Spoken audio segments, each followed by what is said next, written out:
সকাল আমার প্রিয় বন্ধুরা, রাহুল দীপা লাইফস্টাইলে নতুন আরও একটি ভিডিওর সঙ্গে তোমাদেরকে জানাই অনেক অনেক স্বাগত, অনেক ভালোবাসা। তোমরা সবাই কেমন আছো? আশা করি যে যেখানে আছো খুব ভালো আছো, সুস্থ আছো। ভগবানের আশীর্বাদে তোমাদের ভালোবাসায় আমিও কিন্তু বেশ ভালোই আছি, সুস্থ আছি। এখন বাজে 8:30। সমস্ত কাজ হয়ে গেছে, স্নান টান হয়ে গেছে। এখন চলে আসলাম রান্না করতে। ভাত হয়ে গেছে, এখন তরকারিটা রান্না করব। তোমাদের দাদাভাই খেতে আসবে, তার জন্য সকাল সকাল রান্নাটা করে নিচ্ছি।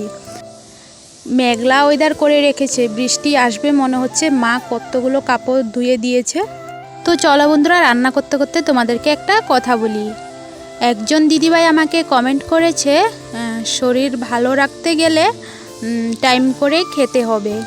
তো দিদিভাই তোমাকে বলছি, মানে কি বলো তো, টাইম করে খাওয়া হয় না, খিদে পায় না। তো আজ থেকে চেষ্টা করব আর কি টাইম করে খাওয়ার। আসলে সকালে ঘুম থেকে উঠতে লেট হয়ে যায় না, তার জন্য আর কি সকালের খাওয়ারটা লেট হয়ে যায় আর কি, তার জন্য মানে টাইম করে খাওয়া হয় না। তো যাই হোক, আজকের থেকে চেষ্টা করব, তোমার কথাটাও রাখবো। তুমি একদম ঠিক বলেছ, টাইমের খাওয়া টাইমেই খেতে হয়। তো যাই হোক, খুব ভালো লাগলো কমেন্টটা পড়ে। তো চলো বন্ধুরা, রান্নাটা বসিয়ে দিয়েছি। আর সোনাও ঘুমিয়ে গেছে, ভোরবেলা উঠেছে। তোমাদের দাদাভাই যখন 5টার দিকে কাজে গিয়েছে, সোনাও তখনই উঠেছিল। তো এখন ঘুমিয়ে গেছে। দেখো, বললাম না বৃষ্টি আসবে মনে হচ্ছে, বৃষ্টি পড়ছে। তো ভিজা কাপড় আর ঘরে কি আনবে, যত ভিজার ভিজতে দাও। তো চলো, আমার রান্নাও হয়ে গেছে। এই যে পেঁপে, আলু, সয়াবিন দিয়ে তরকারি করেছি। সকাল সকাল আর কি করব, বাস এটাই। চলো বন্ধুরা, খাওয়া দাওয়া করিনি। তো বন্ধুরা, খাওয়া দাওয়া করে একটুও বসিনি, দুপুরের রান্নাটা করে নিয়েছি। আর জানো তো, তোমাদের দাদাভাই এখনও খেতে আসেনি। এখন টাইম হচ্ছে 11:30 বাজে। তো ওকে ফোন করেছি, বলেছে আরও পরে আসবে। দেখেছো কাণ্ড, সকালবেলা আসবে বলেছিল, তাড়াহুড়ো করে রান্না করেছি, এখন বলছে আরও পরে আসবে। কি অবস্থা! তো যাই হোক, কিছু করার নেই, যখন আসবে তখন খাবে। তো দুপুরের রান্নাটা হয়ে গেছে, অনেক শান্তি। সোনাকে মা স্নান টান করিয়ে নিয়ে গেছে পাশের মামার বাড়িতে আর কি, মনসা পুজো হচ্ছে। তো আমিও যাব এখন, তার জন্যই তাড়াহুড়ো করে রান্নাটা করে নিয়েছি। কারণ কোথাও গেলে মানে চিন্তা থাকে যে বাড়িতে গিয়ে রান্না করতে হবে। তো রান্না করে গেলে তো আর সে চিন্তাটা থাকে না, তাই না? তো যাই হোক, আমার রান্না হয়ে গেছে, এখন যাব পুজোতে।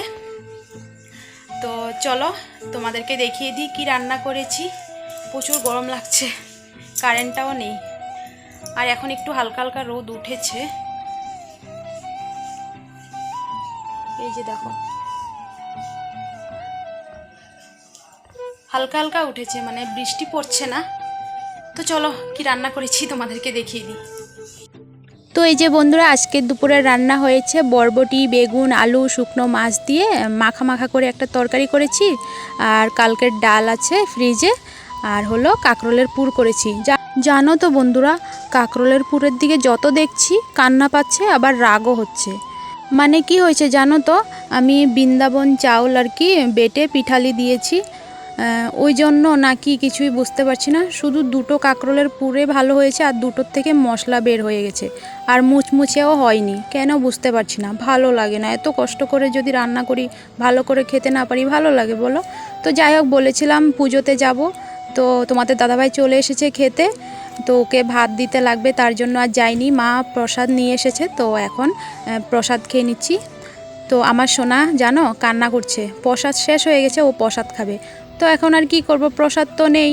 তো ওই যে থালা করে প্রসাদ এনেছিল, সেই থালাতে একটু ভাত নিয়ে ওকে প্রসাদ করে করে খাইয়ে দিচ্ছি। তো সুন্দর খেয়ে নিচ্ছে। তো চলো ওকে খাইয়ে দিই। আরও তো ভীষণ খুশি, ভাবছে ও প্রসাদ খাচ্ছে, ওই জন্য। তো চলো। তো বন্ধুরা, এখন যাচ্ছি মামিদের বাড়িতে। কি আর করবো, রান্না বাড়া শেষ। আপা, এই যে দেখো, তুমি দুষ্টুমি করবে? হ্যাঁ ঠিক আছে, তুমি দুষ্টুমি করবে না? না সরি বলো, সরু সরি বলো, কানে ধরো, সরি। দুষ্টুমি করবে না বলছে, কিন্তু দুষ্টুমি করে। তো যাই হোক, মামিদের বাড়িতে যাওয়ার আগে আর কি মামি যে বাড়িতে পুজো হয়েছে মামাদের বাড়িতে, তো ওদের বাড়িতে ঢুকবো, প্রণাম করে নেব, তারপর যাব। চলো। তো বন্ধুরা ওই যে বললাম প্রণাম করে যাব। তো মামিরা এবছর মানে ঘট পুজো করেছে। তো আগে মামির যখন শ্বশুর শাশুড়ি ছিল তখন ওরা মূর্তি দিয়ে করতো, তো এবছর ওরা ঘট পুজোই করেছে। তো যে যেমন পারে তেমনই তো করবে, তাই না?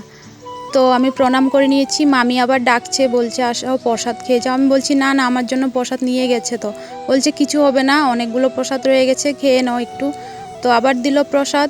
তো মামি বলছে মানে পানগুলো ধোয়া হয়নি, তো আমি মামিকে বলছি আমাকে দাও, আমি ধুয়ে ছিঁড়ে ছিঁড়ে রাখবো। তো বলছে ঠিক আছে। তো আমার সোনাকে ননদিনীর মানে রেখেছে আর কি, না হলে তো ওকে ছাড়লে যে দুষ্টুমি করে। তো যাই হোক, এখন দিদাদের বাড়িতে চলে এসেছি।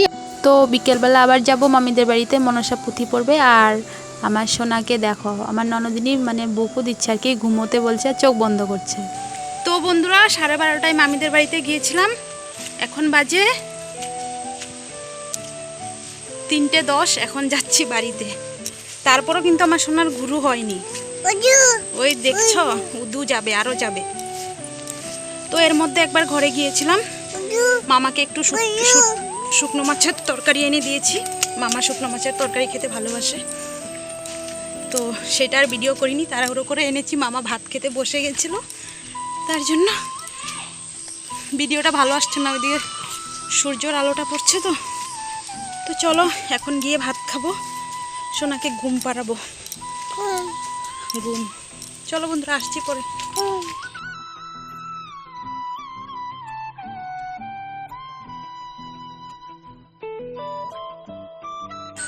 তো বন্ধুরা খাওয়া দাওয়া করে 1 ঘন্টা শুয়েছিলাম, এখন উঠে রেডি হয়ে গেছি। ওই যে বললাম মামিদের বাড়িতে মনসা পুঁথি পড়বে, তার জন্য আমার সোনা আমাকে রেডি হতে দিচ্ছে না, কখন যাবে কান্না করছিল এতক্ষণ, আমাকে শাড়িটাও ভালো করে পরতে দেয়নি, তাড়াহুড়ো করে পরে চলে এসেছি। তো ভেবেছিলাম সন্ধ্যাবেলা আসবো, কারণ তো বই পড়তে চলে এসেছে, তোমরা শুনতেই পাচ্ছ। তো গিয়ে একটু যদি বই পড়া না শুনি ভালো লাগে বলো, তার জন্য আর কি চলে আসলাম। এখন বাজে 5:30। তো চলো, যাচ্ছি তো বাবা।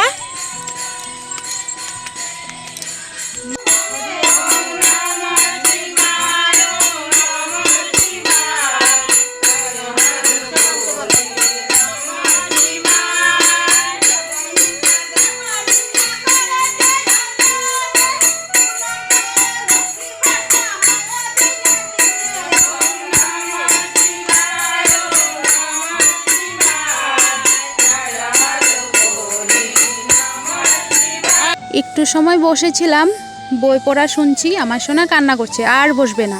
ও তো এক জায়গায় মানে 10 মিনিটের বেশি আর বসে না, কান্না করছে, গুরু যাবে গুরু যাবে। ওই জন্যই মামিদের ঘরের ভিতরে চলে এসেছি মন্দির থেকে আর কি। জানো তো কারেন্টটা এত ডিস্টার্ব করে, কোনো পুজো হলে কারেন্ট না থাকলে ভালো লাগে না, তাই না?